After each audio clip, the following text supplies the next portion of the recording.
और मेरी wife south से है। अच्छा, आपकी वाइफ साउथ? हाँ, वो आंध्र प्रदेश से है। मेरे पास मतलब आदान प्रदान होते कल्चर संस्कार का, संस्कृति का मतलब ऐसा मिक्सचर है। हम मतलब मेरे घर में अंग्रेजी, हिंदी, तेलुगु, कन्नड़ा, तमिल, मुझे संस्कृत ज्ञान है, मतलब इतनी सारी भाषाओं का। मतलब पहले तो एज ए रिटायर्ड फौजी सबसे यह कहूँगा अपने देशवासियों से, जो भी हैं, चाहे वो श्रीनगर का हो, चाहे वो कन्याकुमारी का हो, चाहे वो बिहारी हो, चाहे राजस्थान का हो, चाहे कहीं का भी, सबसे पहले अपने से ऊपर अपने देश को रखें। अभी हम जिस जगह पे खड़े हैं ना, ये कभी एपी सेंटर था पावर का। यहाँ इस मुगल साम्राज्य का पार्ट था। This was the AP centre of power. यहाँ से इराक, ईरान, टर्की से लेके और उधर म्यांमार तक हमने रूल किया है। जी जी, हमारे पूर्वजों ने रूल किया, हम उनकी थाती को आगे बढ़ा रहे हैं। अभी वो मध्यकाल के भारत में ही फंसे हुए हैं। कहें ऐसा तो लोगों को क्या मैसेज देना चाहेंगे जो बाहर, बिहार से बाहर से हैं, अगर आना चाहते तो? मैसेज तो मेरा यही रहेगा कि मैंने फौज ज्वाइन किया था, मैं एक बिहारी था, लेकिन कैसे मेरे अंदर वो चीज आया कि मेरे लिए सबसे पहले मेरी भारत भूमि है, मेरी इंडिया। हाँ, तो उसको रखें तो बहुत सारी समस्याएं सॉल्व हो जाएंगी। सुविधा में और क्या होना चाहिए जो कि अगर सरकार तक ये वीडियो पहुंचे तो जब आपके माध्यम से उनको नहीं कि ऐसा होना चाहिए कर्नाटका में या दक्षिण भारत में इस तरह से? जब भी हमारे यहाँ ये आते हैं, बाहर के टूरिस्ट आते हैं जी, तो स्पेशली मान लीजिए कि गया में आ रहे हैं, तो उनको दो ही चीजें पता होती हैं कि वो विष्णु मंदिर है और अपना बौद्ध वाला जो मंदिर है वो। इसके बारे में होगा गूगल वगैरह में सब जगह, लेकिन वो उतना फोकस नहीं रहता है।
नमस्कार, मैं रविरंजन नीले। बिहार अपनी परंपराओं, संस्कृति और दर्शन के लिए जाना जाता हूँ। मैं बात कर रहा हूँ उस दर्शन का, उस ऐतिहासिक परिप्रेक्ष्य का, उस जगह का जिसकी सीमा कभी अफगानिस्तान तक लगती थी। जिस साम्राज्य की मैं आज चर्चा करूंगा और जिसके साम्राज्य में ये सब कुछ सारा चीज संपन्न हुआ, साम्राज्य था मौर्य साम्राज्य। और मौर्य साम्राज्य में एक ऐसे महान शासक हुए सम्राट अशोक, और सम्राट अशोक के बाद दशरथ मौर्य, और उन्हीं के द्वारा इस गुफा का निर्माण किया गया है। गुफा का नाम है नागा अर्जुन गुफा, और यहाँ से कुछ किलोमीटर की दूरी पर ही नालंदा विश्वविद्यालय है, जहाँ न सिर्फ भारत के बल्कि भारत से भी बाहर के कई छात्र आते थे, अपनी ज्ञान दर्शन की परंपरा को बढ़ाते थे। कहा जाता है कि दशरथ मौर्य यहाँ पे अपने संप्रदाय को बढ़ाने के लिए एक रॉक कट, मतलब कह सकते हैं कि पहाड़ के पिछला हिस्सा को काट कर एक रॉक बनाया गया था, जिसमें संप्रदाय के लोग रहते थे।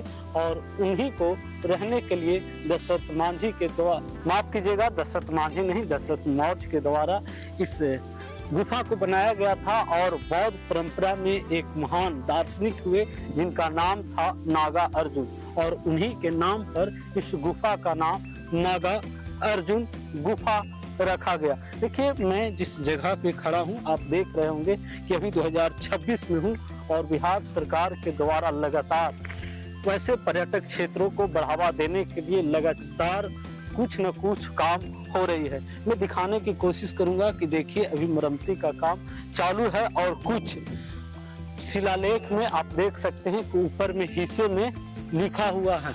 और यह जो आप दरवाजा देख रहे हैं, मैं चाहूंगा अंदर एंट्री करने का अलाउ नहीं है, तो मैं यहीं से चाहता हूं कि इसको बारे में आप दिखाइए। उस समय ताम्रपत्र और शिलापट पे लिखने का एक परंपरा थी। तो आप देख सकते हैं कि किस प्रकार से जिस स्क्रिप्ट में लिखा गया है वह स्क्रिप्ट बहुत सारे लोग अभी नहीं पढ़ पाए हैं। ऐसे में बिहार का एक बहुत बड़े भाषा विज्ञानी हैं डॉक्टर राजेंद्र प्रसाद, जो कि उनकी भाषा पे पकड़ है और भाषा पे लगातार काम कर रहे हैं। हमारे बीच यहाँ पे कुछ साथी घूमने आए हैं, मैं उनसे भी जानने की कोशिश करूँगा कि क्या कुछ यहाँ पर की परंपरा है और क्या है नागा अर्जुन का इतिहास। नमस्कार राहुल जी, मैं आपसे जानने की कोशिश करूँगा कि आप यहाँ के बगल के रहने वाले हैं और अक्सर नागा अर्जुन गुफा या बराबर की पहाड़ी पे घूमने आया करते हैं। आपके सोशल मीडिया पोस्ट के माध्यम से सारे लोग के बारे में बताते हैं, तो क्या कुछ इसका ऐतिहासिक पृष्ठभूमि है? देखिए, ये नागार्जुन पहाड़ जो है, ये पहाड़ है, इसके अंदर ये गुफा समाहित है, जो ये गोपिका गुफा है। और ये सब गुफा तो दशरथ मौर्य ही बनवाए थे, जो अशोक के पौत्र थे, ठीक है।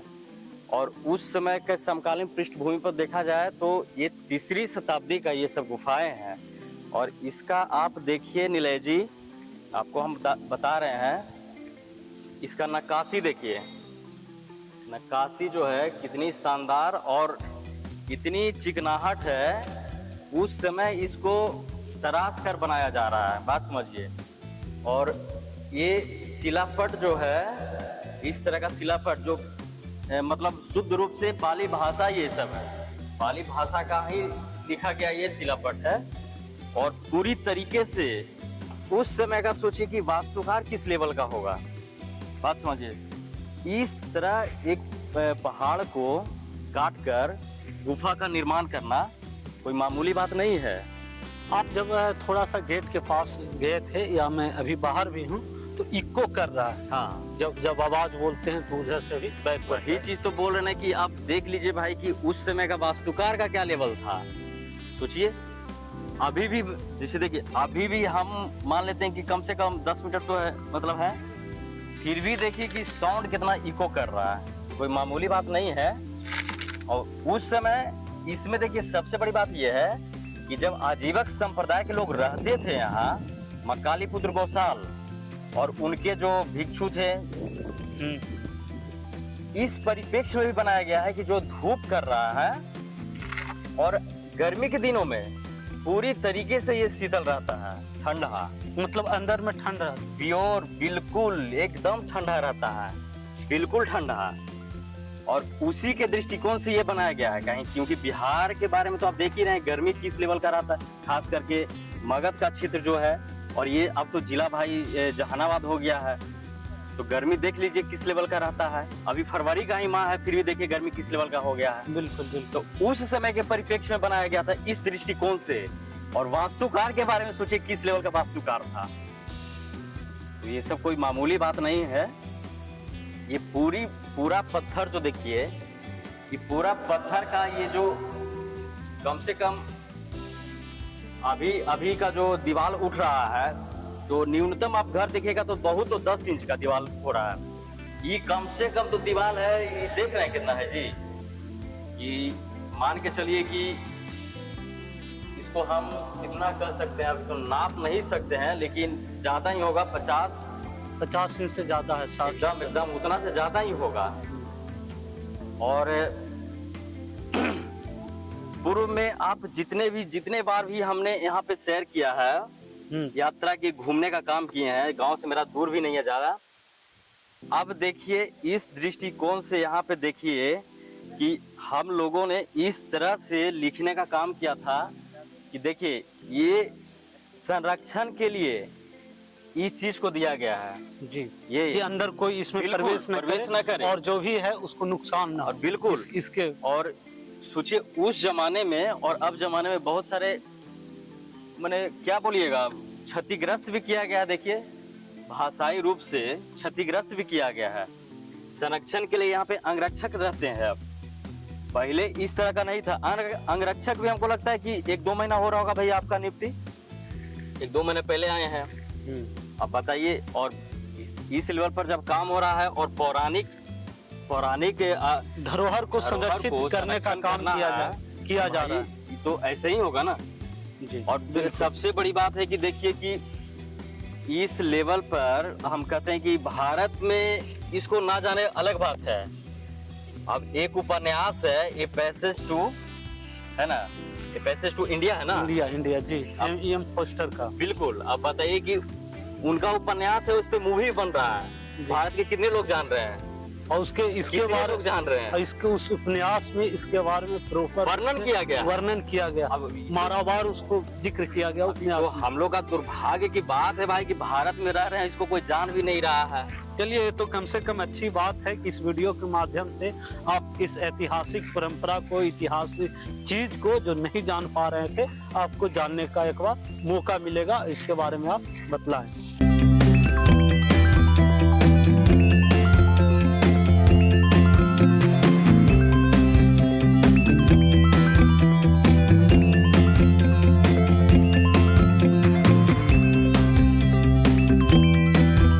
देखिए, मैं अभी बता रहा था कि मैं वेदिका और वेदांतिका गुफा की ओर जा रहा हूँ। देखिए, पीछे आप देख रहे होंगे कि इसकी मरम्मती कार्य जारी है। बिहार के पर्यटन विभाग के द्वारा इसे संरक्षित करने का लगातार प्रयास किया जा रहा है। और पीछे देखिए, यह पुराने जमाने का, अभी ये देखिए ईंट है, पहले का ईंट का एक नमूना है कि कैसे बनाया जाता था उस समय ईंट और क्या होता था। इसे उसी जगह पे रख दे रहा हूँ और इसको संरक्षित करने का लगातार काम जारी है। आइए मैं पूरा दिखाता हूँ। नागार्जुन हिल्स, मैं पहाड़ी पर हूँ और मैं यहाँ के बारे में बतला रहा था और मैं अभी आपको एक गुफा के बारे में बताया था और मैं दूसरे जगह आया हूँ। इस गुफा का नाम है वेदांतिका और वेदिका, जो कि नागा अर्जुन हिल्स के पहाड़ी पर भी अवस्थित हूँ। मैं जब इस जगह पे घूमने के लिए आया, देखने के लिए आया, तो मुझे एक पुराने जमाने का एक कुआं दिखा। आप देख सकते हैं कि कुआं पहले का बना हुआ है और अब भी सुरक्षित है। कुछ पेड़ इसके अंदर उग आए हैं, लेकिन अब भी मैं दिखाने का प्रयास करता हूं कि पानी तो नहीं है, लेकिन कुआं का जो स्ट्रक्चर है वह अभी सेफ है, सुरक्षित है। और इसके बाद मैं ये बताने का कोशिश करता हूं कि यह जो नागा अर्जुन हिल्स पहाड़ी है, यहाँ पहाड़ी पर आजीवक संप्रदाय के लोग रहते थे, आते थे, आत्मुख रखते थे और ध्यान करते थे। और मैं अब उस गुफा की ओर ले जाने की कोशिश कर रहा हूँ, दिखाने की कोशिश कर रहा हूँ। देखिए, अभी बिहार सरकार के पर्यटक विभाग के द्वारा इसे संरक्षित करने का काम किया जा रहा है। कुछ मजदूर भी यहाँ पे लगे हुए हैं और 2026 की यह बात है जब मैं इस वीडियो को शूट कर रहा हूँ। और जैसा कि मैंने पहले बतलाया था पहले वाले में कि वहाँ पर जो गुफा था, उस गुफा में भी इसी तरह नक्काशीदार पॉलिश किया गया था। और वह जो पॉलिश था, आज अगर देखें तो आज के ज़माने में भी पॉलिश करने को नहीं मिलता है। और देखिए, ये यहाँ पे कुछ आकृतियाँ आपको नजर आ रही होगी, जो कि ऐसे बोला जाता है, भाषाविद बोलते हैं कि यह पाली भाषा में है। सरकार के द्वारा इंस्ट्रक्शन है, निर्देश है कि इस गुफा के अंदर आप नहीं जा सकते हैं। तो मैं इस गुफा के अंदर की सीन को आपको नहीं दिखा सकता हूं। और इसे संरक्षित करने के लिए ये जो पूरे पर्यटक विभाग या पुरातत्व विभाग का एक संरक्षण है, उसको गेट से झाँपा जा रहा है ताकि कोई भी लोग इसे खराब ना कर सके। और देखिए, मजदूर जो हैं वह काम कर रहे हैं ताकि इसे संरक्षित किया जा सके। और देखिए, मैं ये ईंट को दिखाना चाहता हूँ कि उस समय ईंट कैसे बनाया जाता था, इसका स्ट्रक्चर क्या था और अभी का ईंट क्या है। यह भारतीय पुरातन व्यवस्था और उस समय का जो वास्तुकला था, स्ट्रक्चर था, उसका एक नमूना है जो कि यहाँ पे उस समय बनाया हुआ था। अब मैं एक और गुफा की ओर मैं आपको लाना चाहता हूँ, ध्यान आकृष्ट कराना चाहता हूँ। आप इस पहाड़ को देख रहे होंगे, आप कल्पना कीजिए उस समय का, जब आज हम AI के ज़माने में जी रहे हैं, टेक्नोलॉजी का उपयोग करते हैं, चैट GPT, जेमिनी, सारा चीज़ टेक्नोलॉजी हमारे पास उपलब्ध है। लेकिन कल्पना कीजिए उस समय जब तीसरी शताब्दी में इस गुफा का निर्माण किया जा रहा होगा तो कैसे यहाँ पे लोग आए होंगे, कैसे इस चट्टान के बारे में जानकारी इकट्ठा किए होंगे और कैसे उनको लग रहा होगा कि नहीं इसको अंदर हम काटेंगे तो आजीवक संप्रदाय के जो महात्मा थे इसको बोल सकते हैं और रहने के लिए यहाँ पे ये होगा। देख सकते हैं कि अभी भी पाली भाषा का जो शब्द है कुछ आपको यहाँ पे नजर आएगा देखने के लिए। मैं इस भाषा को तो नहीं पढ़ सकता हूँ लेकिन जितने भी भाषाविद हुए हैं वो इस भाषा को पढ़ सकते हैं और सभी जगह ये स्ट्रक्चर है गुफा के अंदर जाने का लमसम सेम ही है। ये काटा गया है और इस काटने के बाद एक रास्ता है और रास्ता इसको अंदर जा सकता है। मैं पहले भी बतलाया कि अंदर जाने की अनुमति नहीं है तो हम अंदर के भाग को नहीं दिखला सकता हूँ। तो कुल मिलाकर हम कह सकते हैं कि जो भारतीय कला संस्कृति रही है, जो वास्तुकला रहा है, जो नक्काशीदार रहा है और ऐसा कहा जाता है कि अंदर का जो भाग है वो इतना प्लास्टर किया हुआ है, इतना चिकना है कि उसमें आपका दर्पण यानी कि आपका चेहरा भी साफ नजर आएगा। मैं आगे भी दिखाऊंगा इस गुफा के बारे में।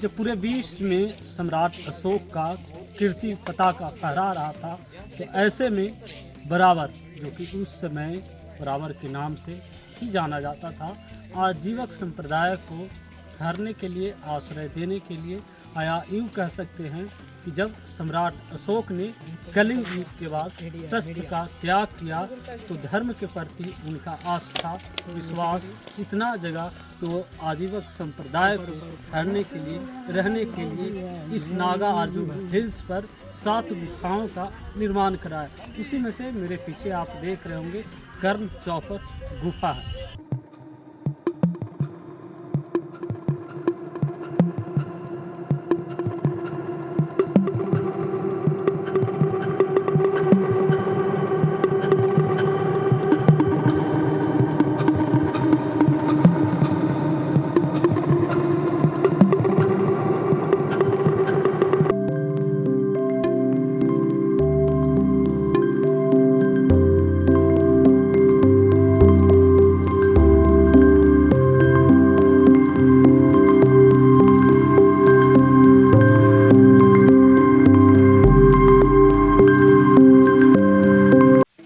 कर्ण चौपर और लोमस गुफा के बाद मैं अभी आया हूँ सुदामा गुफा के पास।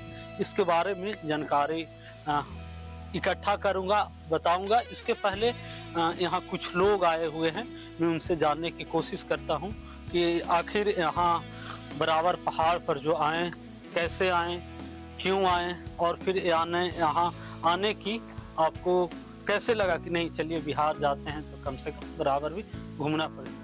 सबसे पहले स्वागत है आपका। Thank you. शैलेश नाम मेरा। जी जी, कहाँ से हैं? मैं बेसिकली सिवान से हूँ।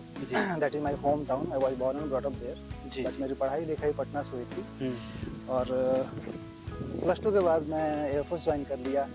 उसके बाद से due to job requirements I lost connection with Bihar. कभी कभार आना होता था जब छुट्टियाँ मिलती थी और उसके बाद से मैंने आज से 5 साल पहले फिर जॉब से रिटायरमेंट लिया। रिटायरमेंट लेने के बाद से फिर घूमने का मुझे शौक़ है। स्पेशली मुझे अपने देश अपनी संस्कृति और बिहार से हूँ तो ज़्यादा जुड़ाव है, लगाव है।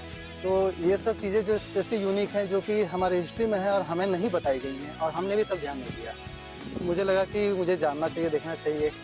इस बार का ट्रिप मैंने प्लान किया था बिहार में स्पेशली पटना और आसपास का नालंदा वगैरह राजगीर वगैरह देखने का। जी बिल्कुल। इधर भी मैंने प्लान किया and then I had known about this Barabar पहाड़ियाँ जी ऐसा कुछ है।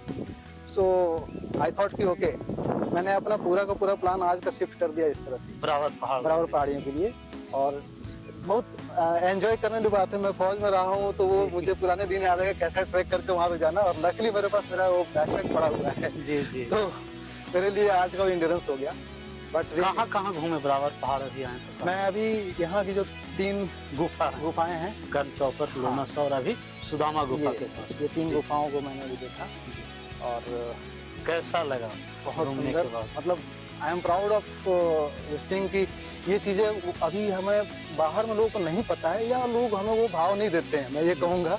ठीक है, हमारे पास जो हिस्ट्री की थाती है ना, मतलब मौर्यन काल से लेके शुंग, शिशुनाग वंश, हर्यक वंश, ऐसे मतलब इतने प्रतापी लोग हैं जिनका अभी तक, उनके लिए बहुत कुछ हमारे पास होना चाहिए जो कि किया जाए, उसको सामने लाया जाए। सही तरीका से अभी तक लोगों के सामने नहीं हम अभी वो मध्यकाल के भारत में ही फंसे हुए हैं कहें ऐसा तो। लेकिन प्राचीन भारत में मतलब हमें, मुझे इसलिए प्राउड फील होता है कि मैंने इस कंट्री के लिए काम किया है फौज में रह के, वो मेरे लिए एक सौभाग्य था कि मुझे वो मौका मिला। जी बिल्कुल। और उसके बाद जब मुझे पता चलता है कि मैं इस ऐसी जगह से, अभी हम जिस जगह पे खड़े हैं ना, ये कभी एपी सेंटर था पावर का, यहाँ इस मुगल साम्राज्य का पार्ट था। This was the AP centre of power. यहाँ से इराक, ईरान, टर्की से लेके और उधर म्यांमार तक हमने रूल किया है। जी जी, हमारे पूर्वजों ने रूल किया, हम उनकी थाती को आगे बढ़ा रहे हैं। लेकिन ये अभी हमारा दुर्भाग्य है कि इसी राज्य से अभी जो भी रीजन हो, हम लोग को बाहर काम करने जाना। हमारे पास 3 धर्मों का संगम है। हमारे पास सिख धर्म के गुरु गोविंद सिंह की यहाँ पे इनका जन्म स्थान है पटना में, पटना साहिब। उसके बाद आप देखिए तो जैनों का फिर पावापुरी है, ये हमारे भगवान बुद्ध का बोध गया कि उनका तो ज्ञान का मतलब, इसीलिए तो ज्ञान की धरती कही जाती है। जी बिल्कुल। उसके बाद इतना सब कुछ होने के बाद भी यहाँ से इतना ब्रेन ड्रेन हो रहा है, वो यहाँ की सरकार मतलब सोचने वाली बात है। मैं भी बाहर ही हूँ, मैंने भी अपनी जन्मभूमि छोड़ दी है, लेकिन मेरा लगाव है कि मैं आ रहा हूँ। मैं अपना सब कुछ छोड़ के साल में 1 या 2 बार मैं हमेशा कोशिश करता हूँ कि अपने मातृभूमि की ओर आके देखें। आप मेरा व्हाट्सएप स्टेटस देख सकते हैं, मैंने अपने फ्रेंड्स को यही टैग किया है कि जब इस बार मैंने ट्रिप स्टार्ट किया, to going to see my motherland and going to feel the fragrance of that soil. जब आप शुरू में आए थे तो बातचीत कर रहे थे तो एक उपन्यास का जिक्र आपने किया। हाँ, तो वो उपन्यास के बारे में थोड़ा सा लोग कहे कि कम से कम उस उपन्यास के माध्यम से लोग यहाँ तक पहुँचे। वो प्राचीन काल की बात कर रहे थे, लेकिन जो एक्चुअली आधुनिक काल में जो बात हुई थी, मुझे फौज में जाने के बाद से ही पढ़ने का शौक हुआ। पढ़ने का शौक पहले था, लेकिन वहाँ एक्सेस जो है वो लाइब्रेरी वगैरह का, बुक्स का था मुझे। जी। तो और हिस्टोरिकल चीज़ों का कुछ दोस्ती भी ऐसी हो गई कि वो लोग भी, उनसे भी डिस्कशन इन्हीं चीज़ों पर होता था। तो और दूसरी चीज़ें, सिनेमा देखने का शौक था। तो कहीं मैं मूवीज, डॉक्यूमेंट्री देखते थे, मेरे हाथ में ये एक मतलब एक तरह से फ्रेश ध्यान है, पैसेज ऑफ इंडिया। मैंने उसके बारे में बहुत सारा फिर डिटेल्स चेक किया, पता चला इसके ऊपर एक बुक लिखी गई है और उसी के ऊपर वो मूवी बनी है। वो प्रिंट बहुत अच्छी नहीं थी, मैंने कहीं से आई थिंक यूट्यूब या किसी उस पर OTT या किसी प्लेटफॉर्म पर मैंने उस मूवी को ढूंढा, जैसे तैसे देखा, समझा, लेकिन और डिटेल में उस आर्ट को समझने के लिए मैंने फिर उस बुक को खरीदा और वो बुक मेरे पास है। कुछ पढ़ा, कुछ अभी बहुत डिटेल में है, बिकॉज वो बहुत ही क्राफ्टेड बुक है। राइटर भी बहुत अच्छे हैं और वो तो शायद फिल्म मेकर भी हैं, वो जिनके बारे में जिन्होंने वो लिखा है। मुझे अभी उनका नाम करेक्ट नहीं हो पा रहा है, but A.M. Poster. Yes, A.M. Poster. तो अच्छा है, मतलब अगर कोई देख रहा है एक बार उस पैसेज, जिसको मूवी का शौक है देखने का या कहानियां पढ़ने का और ये सब चीजों को, ये पैसेज ऑफ इंडिया देखें। उस चीज का जिक्र मैं इसलिए कर रहा था, उसमें इस बराबर की पहाड़ियों के बारे में जिक्र किया गया है। 1912 से लेकर 1921 तक जब अंग्रेजों का शासन हुआ करता था भारत में, तो निजी सचिव के रूप में रहे थे। उसके जिक्र किए हैं बराबर पहाड़ का, वो मारावार पहाड़ के नाम से उन्होंने जिक्र किया है। और इस पूरे श्रृंखला जो है नागार्जुन हिल्स या पूरे क्षेत्र का जिक्र, तो इस मायने में भी वह उपन्यास हम लोग के लिए और ये हो देखने लायक है, वो पढ़ने लायक है।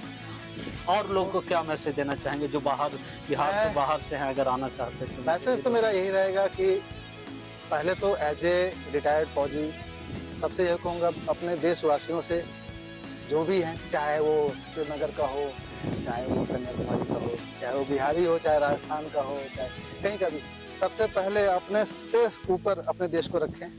जब मैंने फौज ज्वाइन किया था, मैं एक बिहारी था, लेकिन कैसे मेरे अंदर वो चीज़ आया कि मेरे लिए सबसे पहले मेरी भारत भूमि है, मेरी इंडिया। हाँ, तो उसको रखें तो बहुत सारी समस्याएं सॉल्व हो जाएंगी। आपके लिए सबसे पहले आपका देश है, और स्पेशली जो नई पीढ़ी है वो, उनसे एक्सपेक्टेशंस हैं। मैंने मतलब ये होता है, लोगों से मिले। बहुत रिच कल्चर है अपना। मैं बिहार का हूँ तो केवल मैं बिहार का नहीं कहूँगा, मैं अभी कर्नाटक में रहता हूँ, बैंगलोर, और मेरी वाइफ साउथ से हैं। ठीक अच्छा, है, आपकी वाइफ साउथ? हाँ, वो आंध्र प्रदेश से हैं। तो मेरे पास मतलब आदान प्रदान हाँ, होते कल्चर संस्कार का, संस्कृति का मतलब ऐसा मिक्सचर है। हम मतलब मेरे घर में अंग्रेजी, हिंदी, तेलुगु, कन्नड़ा, तमिल, और मुझे संस्कृत ज्ञान है, मतलब इतनी सारी भाषाओं का मतलब वैसे। हाँ, तो देखिए, एक मैं जोड़ना चाहूंगा कि जिनके पास आज के आधुनिक परिवेश में भाषा का ज्ञान है, वो सबसे रिच आदमी माने। सही कह रहे हैं भाई आप। आप जब मेरे पास ये दूसरे लैंग्वेज का आया ना, थोड़ा बहुत भी नॉलेज, अभी मैंने कन्नड़ा सीखा स्पेशली, और मुझे समझ आया कि उनके पास क्या लिटरेचर है। मुझे मूवी देखने का शौक हुआ, तो मैंने अभी पिछले 3-4 साल से ज़्यादातर मैं मूवी देखता हूँ। केरला में जो मलयालम मूवीज हैं, तमिल मूवीज हैं, बॉलीवुड से बहुत अच्छे दर्जे की कंटेंट उसमें पाए जाएंगे। अगर आप समझ सकते, अब तो डब आती हैं, आप देख सकते हैं।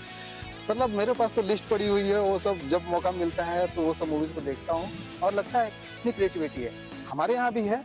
बस वही है कि लोग जो है ना थोड़ा रास्ता भटक गए हैं। क्या आपको लग रहा है, फिर टोकना चाहूँ, क्या लग रहा है जो वर्तमान में बिहार की सरकार है वो पर्यटन के दृष्टिकोण से अच्छा काम? पर्यटन के दृष्टि से देखिए, एक चीज़ तो मैं इतने सालों बाद आ रहा हूँ तो मैंने देखा, सबसे बड़ा अच्छा काम ये हुआ है जो हमने पटना छोड़ा और हमने बिहार छोड़ा। ठीक है, सड़कें अच्छी हुई हैं। सड़कें अभी आप लोगों को शायद रिसेंट पास में जाएंगे तो शायद आपको लगता है कि और होना चाहिए, लेकिन जो हमने देखा है, हमने जो पटना यूनिवर्सिटी को छोड़ा था वो सब देखा था, और आप देखा सड़कें बहुत अच्छी हुई हैं। ट्रैफिक ज़्यादा बढ़ा है, ऑब्वियसली लोगों को ट्रैफिक सेंस होना चाहिए, वो तो खैर अलग बात है। तो लेकिन ये जो हमारे पास जो देखने वाली सब चीज़ें हैं, इनका एक्सेस होना चाहिए। जो हमारे टूरिज्म है उसको एक्टिवेटेड होना चाहिए कि हाँ, हर तरह से कि अब जैसे इसके बारे में बराबर सुविधा होना चाहिए कि लोगों को पता चले कि सुविधा में और क्या होना चाहिए, जो कि अगर सरकार तक ये वीडियो पहुंचे तो जब आपके माध्यम से उनको नहीं कि ऐसा होना चाहिए कर्नाटक में या दक्षिण भारत में इस तरह से। जब भी हमारे यहाँ ये आते हैं, बाहर के टूरिस्ट आते हैं जी, तो स्पेशली मान लीजिए कि गया में आ रहे हैं, तो उनको दो ही चीजें पता होती हैं कि वो विष्णु मंदिर है और अपना बोध वाला जो मंदिर है वो। इसके बारे में होगा गूगल वगैरह सब जगह, लेकिन वो उतना फोकस नहीं रहता है। अगर कोई उन्हें गाइड करता है, यहाँ के लोकल गाइड्स हैं, वो गाइड करते हैं, वो जरूर बताएं, उसकी ब्यूटी दिखाएं, ठीक है, चाहे जैसे हो, तब उनको समझ में आएगा। क्योंकि बाहर से तो कोई आना नहीं चाहेगा डायरेक्टली। जब आप यहाँ आते हैं, आप इसे देखते हैं, तब आपको लगता है कि हाँ, अगर मैंने इसे छोड़ दिया होता तो मैं क्या मिस कर रहा था। ठीक है, क्योंकि मंदिर हम देखते हैं, मंदिरों में लगभग सेम स्ट्रक्चर यहाँ पे दिख रहा है, लेकिन यहाँ कुछ यूनिक है, जो कि आप इतनी दूर से आ रहे हैं तो कम से कम इसके लिए समय निकालिए। तो एक टूरिज्म गाइड है, जो अपने टूरिज्म वाले जो लोग हैं जो प्रमोट कर रहे हैं चीजों को, बिहार टूरिज्म को, उनकी सबसे बड़ी जिम्मेदारी बनती है कि बाहर के लोग जो आ रहे हैं उनको जरूर एक अच्छा दिशा निर्देश मिले कि अगर आप जा रहे हैं, नॉट ओनली गया, कहीं पे भी बिहार में जा रहे हैं, बहुत सारी ऐसी जगह हैं, उनको हाईलाइट किया जाए। दूसरा, जो ट्रांसपोर्टेशन के लिए जो सपोर्ट होता है, उन लोगों को भी जो है ना, जैसे मेरे साथ अभी जो ये भैया हैं, ये मुझे इनका मतलब मेरे फ्रेंड हो गए हैं एक ही दिन में। वो तो हाँ, और शायद मैं इनका नंबर लेके जाऊंगा अगली बार जब भी आऊंगा तो। आ जाइए, ठीक है, तो ऐसे मतलब ऐसे लोग भी हों कि लोगों का ट्रस्ट बढ़े और जो है लोग घूमने जाएं तो बिंदास होके ना, उनको कोई टेंशन नहीं है कि ठीक है वो गाइड करें। ये मेरे साथ इन्होंने ट्रैकिंग की ऊपर तक, क्योंकि मैंने 5 साल बाद ट्रैकिंग की है। ठीक है, मैंने जब फौज छोड़ा तभी कभी किया होगा। इन्होंने बोला, अभी इनको देख सकते हैं, इन्होंने कहा कि भैया हम साथ में चलते हैं, थोड़ा आपको सपोर्ट हो जाएगा, और बहुत मतलब अच्छा टाइम निकला। तो मैं चाहूंगा कि जो लोकल पब्लिक है इसके अलावा, ठीक है, वो भी बाहर के लोगों को ना वेलकम करें। मैं गुजरात में रहा हूँ, वहाँ पे एक सबसे अच्छी बात मैंने देखी है, हमारे बिहारियों को सीखना चाहिए। वो लोग इतने मतलब वार्म है ना, आप ठीक है वो पैसा आपसे कमा रहे हैं क्योंकि आप टूरिस्ट हैं, लेकिन जितने देर आपसे उनका इंटरेक्शन है ना, वो इतने वार्म है कि उनको आपको कहीं भी आपको कुछ फील नहीं होने देंगे कि भाई कोई अनजान व्यक्ति आए हैं, क्योंकि उनको पता है कि ये बंदा मेरे साथ है, हमारे पास आया हुआ है, ये दोबारा भी आना चाहिए। ठीक है, तो जबकि गुजरात में बहुत ज्यादा नहीं कहूंगा, उससे तो हम बहुत रिच हैं टूरिज्म के नाम पे। ठीक है, तो यहाँ पे थोड़ा सा लोग भी वैसे वार्म हो जाएं, ठीक है, और सपोर्ट करें। ठीक है, लोग थोड़ा सेफ फील करें। ठीक है, अभी तो खैर मैं मानूंगा कि आज से 25 साल पहले जो मैंने बिहार देखा था उससे तो सेफ ही है, बट मैंने गुजरात में रात को 1:30 बजे भी लड़कियों को गरबा करते हुए देखा है, रोड पर जाकर टपरी पर चाय पीते हुए देखा है। ठीक है, आप नहीं गए होंगे, लेकिन मैं तो रहा हूँ 5 साल, और मैंने देखा तो कहा कि यार ये अगर हमारे बिहार में हो जाए कि फिर तो सब सेफ हैं। चलिए आप देखिए, आए हुए थे भैया घूमने के लिए, इन्होंने बताया कि बिहार सरकार को और क्या करना चाहिए, क्या करने की आवश्यकता है। और एक चीज़ और भैया, जब आए हैं तो यूनेस्को के बारे में थोड़ा सा बताइए, और क्या इसे यूनेस्को के सूची में शामिल की जानी चाहिए? ऑब्वियसली जैसा आप अंदर जाकर देख रहे हैं, थोड़ी देर बाद जब आंखें सेट हो जा रही हैं तब आप देख पा रहे हैं जो क्रैक्स वगैरह हुए हैं उनको भरा गया है। हाँ हाँ, ठीक है, लेकिन तो पॉलिश जो है हाँ वो अभी भी चमकता है जाइएगा तो हाँ, अंदर से। पॉलिश तो इतना अच्छा, लेकिन जो ऑब्वियसली रॉक है ये इसके, तो अब ये टाइम के साथ जो इसमें वेदरिंग हो रही है, उन चीज़ों को ठीक करने के लिए सरकार का ध्यान तो होना ही चाहिए, और ये यूनिक चीज़ें मतलब वर्ल्ड हेरिटेज में आना चाहिए मेरे हिसाब और ये से। देखिए भैया जो ये बनाया हुआ है मोहराब है, हाँ, जो हाथी का हाँ, ये बनाया हुआ है, और पाली में जो जी, स्क्रिप्ट लिखा हुआ है, हाँ, कहीं ना कहीं ये दर्शाता है कि इसे और भी अभी संरक्षित करने की पाली जरूरत बहुत ही पुरानी भाषा हाँ वो हाँ, स्क्रिप्ट है, स्क्रिप्ट है हाँ। और सरकार चाहे तो इस पे जो भी लिखा हुआ है उसको ट्रांसलेट करके यहाँ पे उसका बोर्ड लगा सकती है, ताकि लोग उसके बारे में समझें। जान सके कि हाँ, क्या तो कुछ क्या है, लिखा हुआ है, कैसे। ढूंढने वाले ढूंढ लेंगे, लेकिन जी। एक आम आदमी जब टूरिस्ट की तरह देखने आता है ना, तो उसको सब कुछ सामने चाहिए कि इजीली वो उसको समझ सके। और ऑब्वियसली ये एक वर्ल्ड हेरिटेज साइट में यूनेस्को के अंदर इसमें लाना चाहिए, तभी इसकी प्रिजर्वेंस पर ज़्यादा फोकस जाएगा। एक प्रेशर भी रहेगा गवर्नमेंट पे भी, सोसाइटी पे भी। अब कोई आया, कोई कुछ ऐसे हाथ से लिख के चला गया, कम से कम जब समाज को समझ में आ जाएगा, एक सरकार का भी फोकस रहेगा, तो ये सब चीज़ें मेंटेन की जाएंगी। तो यही है।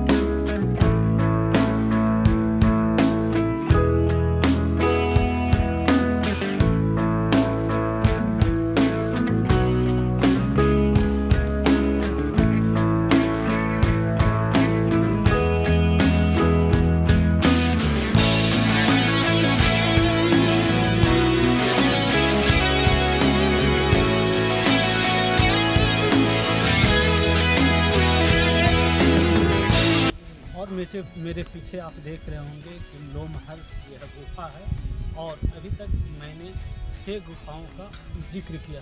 मैं आगे 7वां गुफा भी आपको दिखा रहा हूँ।